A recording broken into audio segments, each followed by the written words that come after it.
Hello student, जो आपका BSc first year में सेमेस्टर अकॉर्डिंग हो गया तो वो ये सिलेबस में भी है आपका, और सेकेंड ईयर के लिए इंपॉर्टेंट है ही ये चैप्टर। आप देखेंगे कि जेनेटिक्स मीनिंग क्या है, इंपॉर्टेंट क्या है, एप्लीकेशन देन द ह्यूमन के लिए क्या इंपॉर्टेंट है। जीन द जेनेटिक इंजीनियरिंग जो होता है आनुवांशिक इंजीनियरिंग की एक जीव विज्ञान के आनुवांशिक कैरेक्टर को बदलने के लिए पुनः संयोजक डीएनए जैसे रिकॉम्बिनेंट डीएनए आरडीएनए तकनीक का उपयोग करने की प्रक्रिया परंपरागत रूप से मनुष्यों ने प्रजनन को नियंत्रित करने और वांछित लक्षणों के साथ संतानों का चयन करने के लिए जीनोम में है मतलब जीनोम में हेर फिर अच्छी प्रजाति वाले संतानें उत्पन्न करना। तो जीन में जो चेंजेस होता है उसके अकॉर्डिंग होता है। जीन अभियंत्रण में जीन क्या होता है कि जेनेटिक इंजीनियरिंग में एक या अधिक जीनों का फेर बदल चेंजेस करना। ओके, तो उसमें जब चेंजेस किया जाता है तो उसके अकॉर्डिंग क्या होता है अपने को कि नए एक अन्य प्रजाति में एक नए जीन को एक जीव के जीनोम में जोड़ा जाता है ताकि कुछ अच्छे फिनोटाइप लक्षण प्राप्त हो जाते हैं।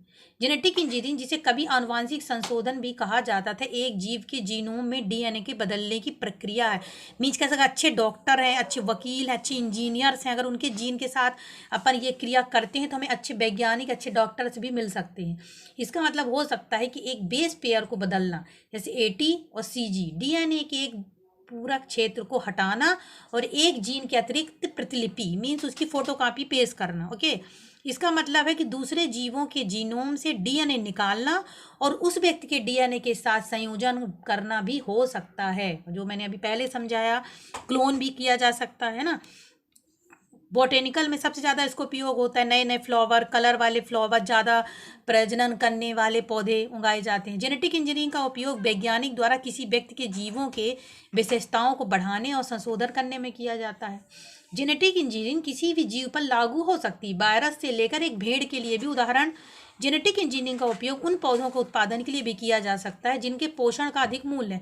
हर्बिसाइड जो होते हैं संपर्क में रह सकते हैं। क्योंकि आपको एक चीज़ मालूम है कि जो डॉली नामक भेड़ थी वो किससे ही बनाई गई थी।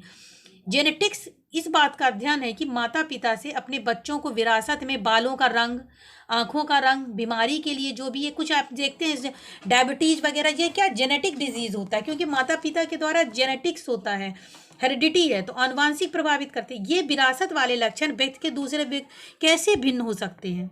आप ये आनुवांशिक जानकारी को अपना आनुवांशिक कोड जिसे जीनोम कहा जाता है, आप जीनोम को एक रासायनिक डीऑक्सी राइबोन्यूक्लिक एसिड डीएनए से बना है और आपके शरीर में लगभग हर सेल में संग्रहित या स्टोरेज होता है जिसे स्टेम सेल के अकॉर्डिंग भी है।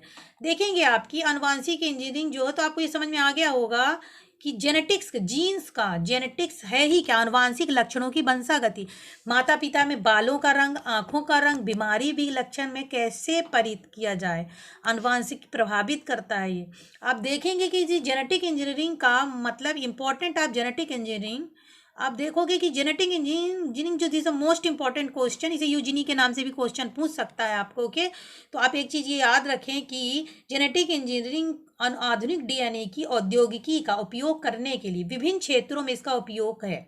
ओके, चिकित्सा के क्षेत्र में, थेरेपी के क्षेत्र में जेनेटिक इंजीनियरिंग का उपयोग बड़े पैमाने से इंसुलिन, मानव विकास हार्मोन, फॉलिस्टम, बांझपन का इलाज करने के लिए। मालूम है कि बांझपन के लिए आजकल के टेस्ट ट्यूब भी बनाए जाते हैं, ठीक है, ये सरगोसी मदर वगैरह इसका अकॉर्डिंग है। तो बांझपन दूर करने को मानो albumin, monoclone antibody, anti haemophilic factor, टीके, कई दवाओं का भी चिकित्सा में किया जाता है। नेचर में के लिए जेनेटिक इंजीनियरिंग एक महत्वपूर्ण उपकरण है बिकॉज जीवों की विस्तृत श्रृंखला जीन और अन्य आनुवांशिक जानकारी का भंडार होता है। बैक्टीरिया में तब्दीली हो जाती जिसकी प्रक्रिया से आनुवांशिक रूप से संशोधित बैक्टीरिया का निर्माण किया जा सकता है।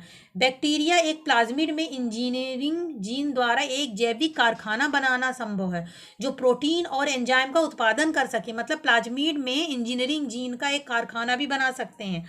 आनुवांशिक इंजीनियरिंग में सबसे प्रसिद्ध और विवादास्पद अनुप्रयोग में एक है आनुवांशिक रूप से संशोधित भोजन का निर्माण सामग्री। विज्ञान में एक आनुवांशिक रूप से संशोधित वायरस का उपयोग अधिक पर्यावरण के अनुकूल लिथियम आयन बैटरी के निर्माण के लिए किया गया। कुछ जीवाणु को आनुवांशिक रूप से काले और सफ़ेद तस्वीरों को बनाने में इंजीनियर किया गया, जबकि कुछ पर्यावरण परिस्थितियों में फ्लोरोसेंट प्रोटीन को व्यक्त करने में सेंसर के रूप में उपयोग किया जाता है। जैव कार्य से नीली, गुलाबी और चमक मछली जैसी नवीनतम वस्तुओं का निर्माण करने में जेनेटिक इंजीनियरिंग का उपयोग। आप जान रहे होंगे कोरोना वायरस में भी ये इसी के अकॉर्डिंग भी है, यहाँ पे भी है, ठीक है। आप ये बीमारी जो फैली है। जेनेटिक इंजीनियरिंग का उपयोग चिकित्सा के क्षेत्र में, आनुवांशिकी के रूप में, कृषि के ढेरों उपयोग में, पौधों में, जानवरों में, सूक्ष्म जीवों के रूप में किया जाता है। ये आपको समझ में आया। आप देखेंगे कि जेनेटिक इंजीनियरिंग का उपयोग दवाइयों के, हार्मोन के उत्पादन में, फार्मास्यूटिकल्स में किया जाता है, कोलाइड बैक्टीरिया के सेल में उपयोग किया जाए, इंटरफेरॉन जिसका उपयोग वायरस को खत्म करने में तथा कैंसर के मारने में किया जाता है। यह भी जेनेटिक इंजीनियरिंग का एक उत्पाद है, क्योंकि प्लाज्मोनोजेन एक्टिवेटर और यूरेक कैनेज जो रक्त को थक्का को भंग करने के लिए उपयोग किया जाता है। ओके, देन 1990 में जीन थेरेपी का उपयोग नैदानिक परीक्षणों, एड्स की सिस्टिक फाइब्रोसिस, कैंसर और उच्च कोलेस्ट्रॉल जैसी बीमारियों के इलाज में किया जाता है। ओके, जीन इंजीनियरिंग शोध जीवों में कुछ जीनों के कार्यों की खोज करने के लिए आनुवांशिक रूप से तैयार किया। औद्योगिक उपयोग में आप देखें, इंडस्ट्रियल उपयोग में प्रोटीन के लिए जीन कोडिंग के साथ बैक्टीरिया, खमीर, जो आप इडली डोसा बनाते हैं वो खमीर वही है, कीट, स्तनधारी की सेल में सूक्ष्म जीवों को बदलना, प्रोटीन की बड़ी मात्रा का फर्मेंटेशन उपयोग करके बायो रिएक्टर में परिवर्तित कर जीव को बढ़ाकर फिर प्रोटीन को शुद्ध करने में। एग्रीकल्चर में भी बहुत ज़्यादा इंपॉर्टेंट है जेनेटिक इंजीनियरिंग, मोस्टली क्रॉप या फसलों के उत्पादन में। देन जेनेटिक इंजीनियरिंग जो उद्योग में आप देखेंगे कि पक्षियों, पौधों, जानवरों के प्रजनन कराने के लिए, दूध के लिए मवेशी पालन, डेयरी फार्म में भी इसका उपयोग हुआ जाता है, ठीक है। जेनेटिक इंजीनियरिंग का मानव कल्याण में भी मोस्ट इंपॉर्टेंट होता है, बिकॉज मानव के जो क्रोमोसोम की जानकारी गुणसूत्र में सही सटीक 1956 में निर्धारित किया गया कि मानव नर और मादा दोनों के 23 जोड़े होते। गुणसूत्रों के आधार पर विभिन्न मानव के विकार को समझा, जो सिंड्रोम्स हो जाते हैं, chromosomal syndrome, Turner syndrome, Klein-federation, ये बीमारियों को समझा जा सकता है। एक व्यक्ति के जीवन को प्रभावित करने वाला जीन, जो प्रत्येक जीव व्यक्ति में विभिन्न जीन मौजूद होते हैं जिन्हें नियंत्रण करने के लिए अलग अलग वर्ण होते हैं। कुछ जीन एलील, रंग, ऊंचाई का नियंत्रण कर लेते हैं। एक ही समय में एक जीन या एलील की हत्या भी करवाई होती है। चूंकि मेटाबॉलिज्म में विभिन्न रासायनिक मार्ग होते हैं, उनमें कोई भी परेशान, कोई विकार, मृत्यु हो सकता। उदाहरण के लिए मानव में शिशु अवस्था में टायलसम्स रोग की मार के लिए पुनर्वृत्ति एलील मानव अस्तित्व के लिए ऐसी बीमारी को प्रेरित करने में आनुवांशिकी ने महत्वपूर्ण भूमिका निभाई है।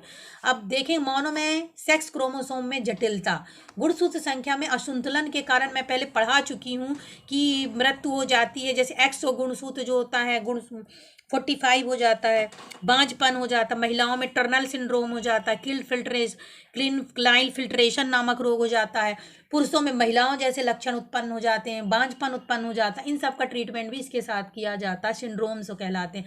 ऐसे गैनाइडोट्रॉफिक एक रोग होता है जो कि ड्रोसोफिला मक्खी में होता है, उसमें मेल और फीमेल दोनों के कैरेक्टर उत्पन्न हो जाते हैं, बिकॉज उसमें जो XY होता है, जैसे इसमें आप देख रहे हैं XY की जगह O आ गया। ओके, तो ये क्या है, फीमेल कैरेक्टर उत्पन्न कर रहा है। सिंथेटिक डीएनए 1955 में कार्नबर्ग और सहयोगियों ने विट्रो तकनीक द्वारा डीएनए तैयार किया और पाया कि डीएनए एक प्राइमरी रूप से इस्तेमाल किया जा सकता है। फिर होता है इंसेक्ट कंट्रोलर में, यह कीट नियंत्रण में भी विभिन्न कीटों का उपयोग आनुवांशिक गड़बड़ी को सही करने में किया जाता है। मेडिकल में बांझपन के लिए जो एक्सरे या नस जो होती है, नसबंदी के लिए भी अति संवेदनशील कुछ कीट जो होते हैं जिन्हें हम इंसेक्ट कंट्रोलर, मानव के लिए हानिकारक हैं, और विभिन्न कीटों का उपयोग विभिन्न आनुवांशिक गड़बड़ियों को नियंत्रित किया जा सकता है। आनुवांशिकी के माध्यम से पशु प्रतिरक्षा, जानवरों में जो मिश्रित लिम्फोसाइट प्रतिक्रिया होती है, मिक्स्ड लिम्फोसाइट रिफ्लेक्शन, दमनकारी कारकों को भी दिया जाता है। बैक्टीरिया के उत्पादन में पुनः संयोजन, रिकॉम्बिनेशन डीएनए द्वारा बैक्टीरिया को पैदा किया जा सकता है, जिसे बायो रिएक्टर कहा जाता है, जिसके द्वारा कि जीन अभिव्यक्ति या जीन एक्सप्रेशन द्वारा विभिन्न उत्पादों और उत्पाद के लिए उपयोगी हार्मोन्स, हेपेटाइटिस बी, वैक्सीन बनाने में भी होता है। हीमोफीलिया, आपको मालूम है कि हीमोफीलिया क्या होता है, एक प्रकार का पिडिग्री रोग है, वंशावली रोग है, क्योंकि सबसे पहले महारानी जो विक्टोरिया थी उनमें ये जेनेटिक्स था, उन्हें हुआ, उनकी जेनेटिक्स में ये रोग था। बिकॉज कट लगने के बाद क्या होता है, ये जो आपकी RBC होती